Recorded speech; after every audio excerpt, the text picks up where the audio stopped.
Hello everyone. तो कैसे हो आप सभी लोग? राधे राधे आप सभी को।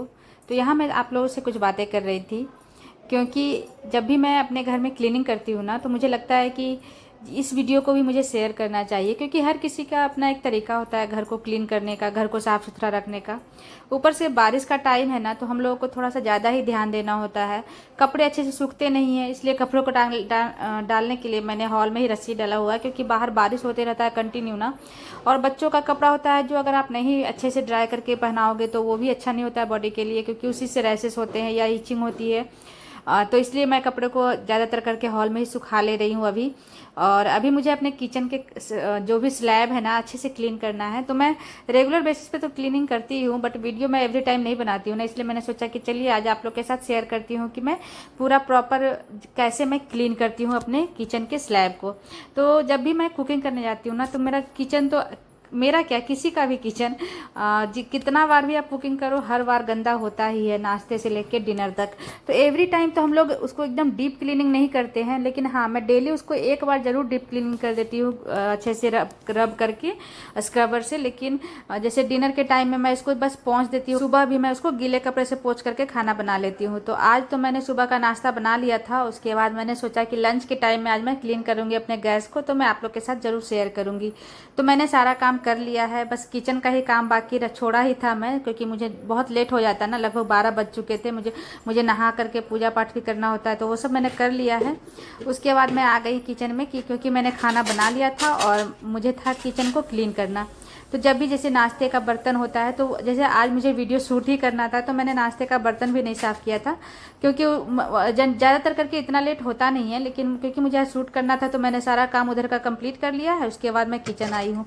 तो सबसे पहले मैं सारा बर्तन को क्लीन कर दूँगी। तो ज़्यादा बर्तन नहीं थे, क्योंकि बच्चे थोड़ा मोड़ा ही सुबह का नाश्ता करते हैं, और उन बर्तनों को मैं धो करके हटा लूँगी, ताकि रैक पर ज़्यादा सामान ना रहे। तो सभी कोई जैसे अगर जिसके पास डिश वॉशर होते हैं, तो उनको भी तो कम से कम बर्तनों को पानी से धो करके ही उसमें डालना होता है। तो बर्तन धोने में टाइम लगता ही है, तो क्योंकि मेरे पास मुझे अपने हाथों से ही धोना होता है, तो मैं ज़्यादातर करके इस टाइम मतलब जैसे बार बार मैं नहीं धोती हूँ, जमा कर एक बार जमा कर लिया, उसके बाद जब बेसिन भर जाते हैं तो फिर मैं फटाक से 8 से 10 मिनट लगते हैं, मैं धो लेती हूँ। तो यहाँ पर मैं वही कर रही हूँ, जितने भी मुझे बर्तन धोने थे सभी को मैं वॉश कर लूँगी। उसके बाद फिर किचन का जो रैक है उसको मैं क्लीन करूँगी। तो मेरे बर्तन धुल चुके हैं, आप देख सकते हैं कि पूरा एक टब बर्तन होता ही है एवरी टाइम भी जब मैं धोऊँ तो। उसके बाद मैंने क्या किया, किचन का जो गैस के ऊपर का जो ये होता है स्टैंड, उन सभी को भी वॉश करके हटा ही लिया था, साइड कर लिया था। तो पूरा रैक अभी खाली है, बस कॉर्नर पर जो कप स्टैंड होते हैं, थोड़े बहुत मसाले वाले स्टैंड होते हैं, वो सब है। तो इतना सिंपल है। अगर इसी काम को आप डिले करोगे ना, जैसे कि मतलब छोड़ोगे, तो वो छूटते छूटते ही तेल के कारण ना गैस का जो स्लैब होता है वो बहुत गंदा हो जाता है। और हर हर गृहिणी को या हर मतलब हाउस वाइफ छोड़िए, कोई भी औरत रहे, अगर किचन का जो स्लैब गंदा रहता है ना, तो मुझे तो बिल्कुल ही अच्छा नहीं लगता है। मतलब वो ऑयली ऑयली रहता है ना, तो मुझे अच्छा नहीं लगता है।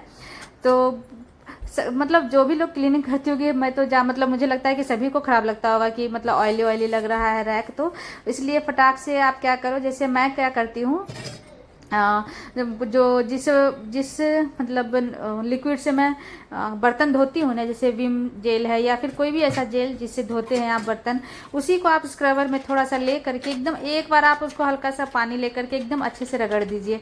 और गैस क्लीन करना ना इतना आसान है, मतलब अगर आप कपड़े से पोंछोगे ना तो 3 बार 4 बार आपको पोंछना पड़ेगा, लेकिन अगर आप उसको धो दोगे तो वो 2 बार से ही हो जाता है। तो मैं ज़्यादातर करके क्या करती हूँ, यही वाला प्रोसेस करती हूँ, धोने वाला ही फटाफट मैं स्क्रब करती हूँ। उसके बाद फिर पानी से उसको एकदम अच्छे से धो देती हूँ। और जो छोटा वाला मॉपिंग मतलब रखा है स्टिक मैंने, जो गैस के मतलब स्लैब मॉप करने के लिए ही होते हैं, उससे मैं एक बार मॉप कर देती हूँ।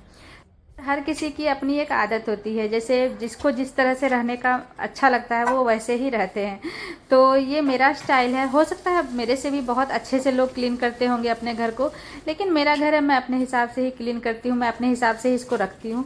और मुझे जैसे समझ में आता है, जैसा मैं मतलब मैं करते आई हूँ, मैं वैसे ही ट्राई करती हूँ। हाँ, अगर कुछ मुझे लगता है कि यहाँ चेंजिंग हो सकता है तो मैं ज़रूर चेंज करती हूँ, कुछ नया तरीका या फिर नया स्टाइल से ही करने का। लेकिन फ़िलहाल तो मैं ऐसे ही गैस को क्लीन करती हूँ एवरी टाइम।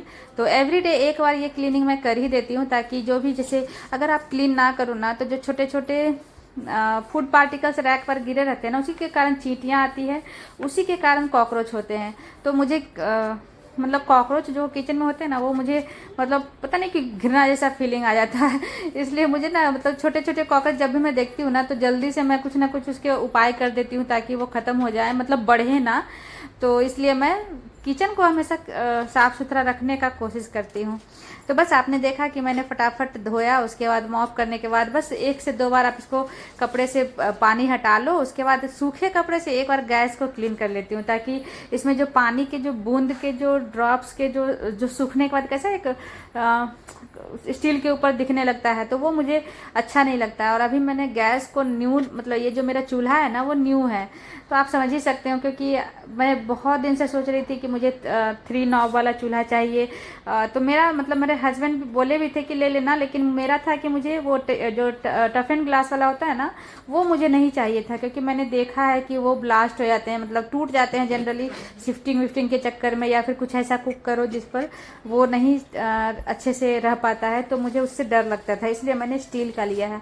तो स्टील का लेने का दूसरा कारण भी ये था कि हम लोग क्योंकि रेंट वाले घर पर रहते हैं, तो रेंट वाले घर पर आप समझ ही सकते हैं कि जब शिफ्ट करना होता है ना किसी नए घर में, तो बहुत ज़्यादा प्रॉब्लम होती है शिफ्टिंग के टाइम में। इसलिए ऐसा ही सामान रखना चाहिए जो टूटे फूटे कम। तो इसलिए मैंने इस चूल्हे को लिया था। तो बस मैंने फटाफट एक सूखे कपड़े से गैस पहले पोंछा, उसे फिर मैंने रैक को भी एकदम साफ़ कर दिया है। तो कैसा दिख रहा है ये किचन, मुझे बताइएगा ज़रूर कमेंट बॉक्स में।